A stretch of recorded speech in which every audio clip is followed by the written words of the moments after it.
बिस्मिल्लाहिर्रहमानिर्रहीम। सामीन और नाजरीन अस्सलाम वालेकुम। आज जमादियुल अव्वल की 21 तारीख है, जनवरी की 6 तारीख है और आज दिन है बुध का। हजरात, आपको इल्म है कि आजकल दुनिया में सबसे बड़ी सच्चाई क्या है?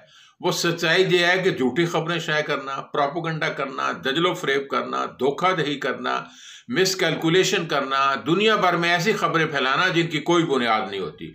इसी हवाले से आजकल दुनिया का सारा मीडिया पाकिस्तान पर यह इल्ज़ाम आयद कर रहा है कि पाकिस्तान तुर्की को एटमी कुव्वत और एटमी सलाहियत बनने में मदद और मावन फराहम कर रहा है। इस हवाले से ये प्रोपोगंडा की अजमत है।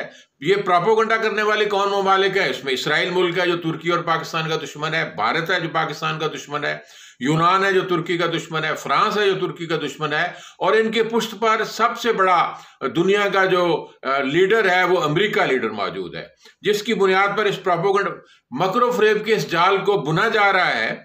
और आपको याद होगा कि इंडिया का दी न्यूज़ एक अखबार है, TVF न्यूज़ है, और फिर इंटरनेशनल बिजनेस टाइम है अमेरिका का, यूट्यूब का एक वर्ल्ड चैनल है जिस पर ये सारा प्रोपोगंडे को तश्कील दिया जा रहा है। इस झूठे प्रोपोगंडे को बड़ी शिद्दत के साथ आगे बढ़ाया जा रहा है। और आपको और मुझे अच्छी तरह याद है कि तुर्की जो है वो अमेरिका का नेटो इत्तेहादी है, यानी वो मुश्तरका मशकें भी आपस में करते हैं, आपस में दफाई तावन की भी सूरत हाल है। और फिर 1980 के अंदर तुर्की ने एक आलमी मुआहिदा जिसे हम NPT कहते हैं, यानी नॉन प्रोलिफरेशन ट्रीटी, जिसकी बुनियाद पर उस मुआहिदा करने वाले लोग पाबंद होते हैं कि वो एटमी कुव्वत हासिल नहीं करेंगे। सादा बात यह है। फिर ये 1996 के अंदर एक और मुआहिदा होता है जिसको हम CTBT कहते हैं, यानी कंप्रिहेंसिव टेस्ट बैन ट्रीटी, यानी कोई ऐसा धमाका नहीं किया जाएगा जो जिसकी बेलाखन मुंतज होगा वो एटमी कुव्वत पर। यानी ये दो पाबंदियों में तुर्की आज खुद इसमें शामिल हो चुका है।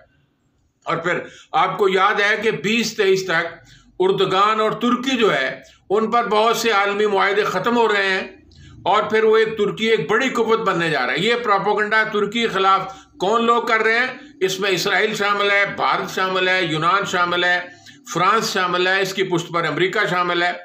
और फिर ये बात रूस और तुर्की के दरमियान भी एक बहुत बड़ा दफाई मुआहिदा हुआ था, जिसको दफाई मुआहिदा कर लें या खरीदो फरोख्त का अमल कर लें।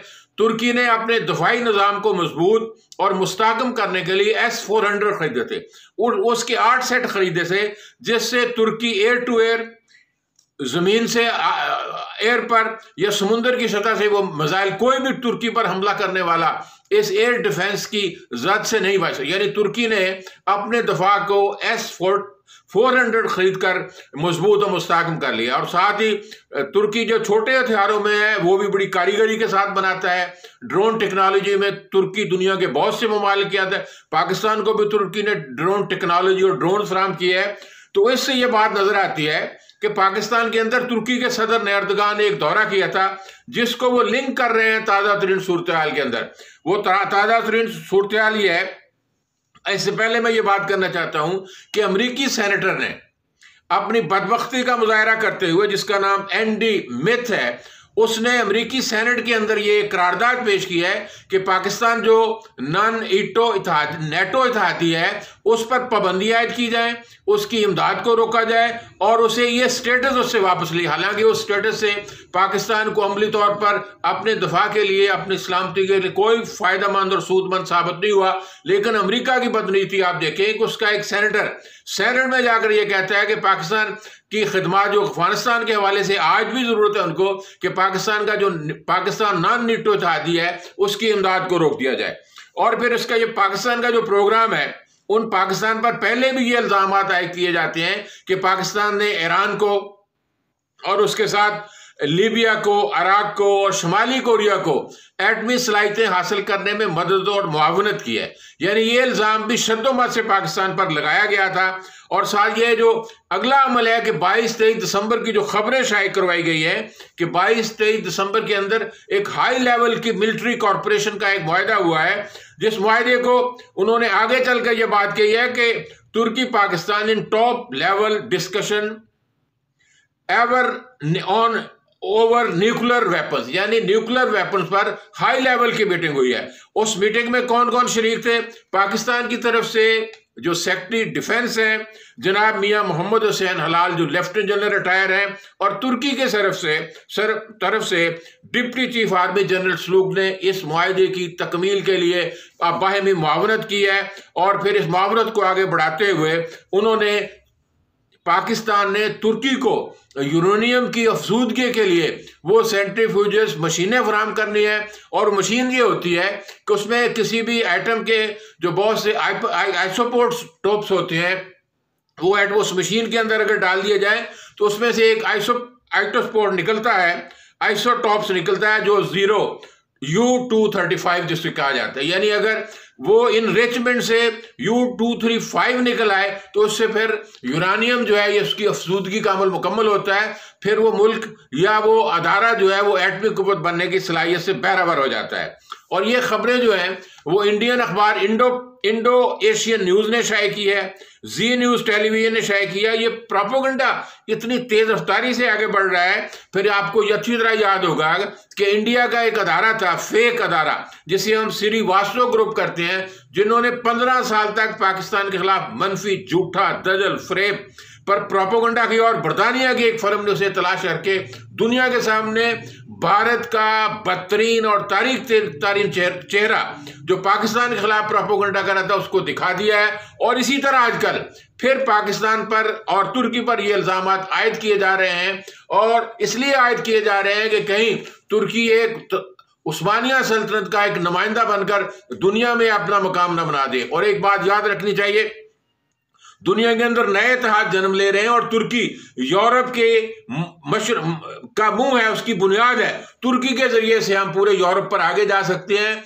इसलिए तुर्की अगर मजबूत होता है तो फिर उसके साथ रूस है, चाइना है, पाकिस्तान है, ईरान है, ये एक और आलमी बड़ी कुव्वत बनते हैं जो यूरोप का और अमेरिका का मुकाबला करने की पोजीशन में होते हैं। जिस तरह श्रीवास्तव ग्रुप ने ये पाकिस्तान के खिलाफ शदीद प्रोपेगेंडा किया था, आजकल उसी लय के साथ, उसी शिद्दत के साथ अमेरिका की पुष्पनाई से ये इसराइल, भारत, यूनान और फ्रांस, पाकिस्तान और तुर्की के दरमियान ये एक शदीद प्रोपेगेंडा की पाकिस्तान उसकी लपेट में आया हुआ है। और आपको याद है कि तुर्की के पास लॉन्ग रेंज के मिसाइल नहीं है, पाकिस्तान उसमें उसकी मदद कर सकता है जो इसकी जायज़ मदद है। और मैं ये समझता हूँ कि तुर्की से जिस तरह पाकिस्तान ने ड्रोन टेक्नोलॉजी के हवाले से मदद हासिल की है, छोटे हथियारों में भी तुर्की बहुत आगे है। पाकिस्तान बड़े मिसाइल टेक्नोलॉजी है, बड़ी मिसाइल टेक्नोलॉजी यानी लॉन्ग रेंज के जो मिसाइल हैं जिस तरह शाहीन है और दूसरे हमारे पास मिसाइल हैं, तुर्की इसमें हमारी मदद चाहता है। और मैं उम्मीद करता हूं कि दुनिया इस प्रोपेगेंडे को खत्म करेगी। इस प्रोपेगेंडे का तुर्की और पाकिस्तान पर कोई असरात नहीं मरतब होंगे।